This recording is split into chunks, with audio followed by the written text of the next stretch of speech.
দুপুর ১টার মধ্যে দেশের ৮ অঞ্চলে ৬০ কিলোমিটার বেগে ঝড় বৃষ্টির আভাস দিয়েছে আবহাওয়া অফিস।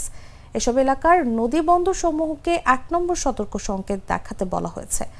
মঙ্গলবার ভোর ৫টা থেকে দুপুর ১টা পর্যন্ত দেশের অভ্যন্তরীণ নদী বন্দর সমূহের জন্য দেওয়া আবহাওয়ার পূর্বাভাসে এসব তথ্য জানানো হয়েছে।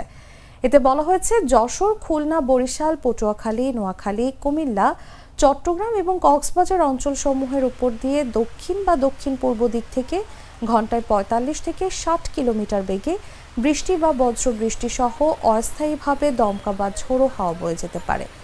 এসব এলাকায় নদীবন্দর সমূহকে ১ নম্বর সতর্ক সংকেত দেখাতে বলা হয়েছে। এছাড়া আজ রাজধানী সহ দেশের অধিকাংশ জায়গায় বৃষ্টির সম্ভাবনা রয়েছে বলে জানিয়েছে আবহাওয়া অফিস। গতকাল সর্বোচ্চ ৪৯ মিলিমিটার বৃষ্টি হয়েছে কক্সবাজারে। এই ঈদে জামা জুতো অ্যাক্সেসরিজের ডিসকাউন্ট।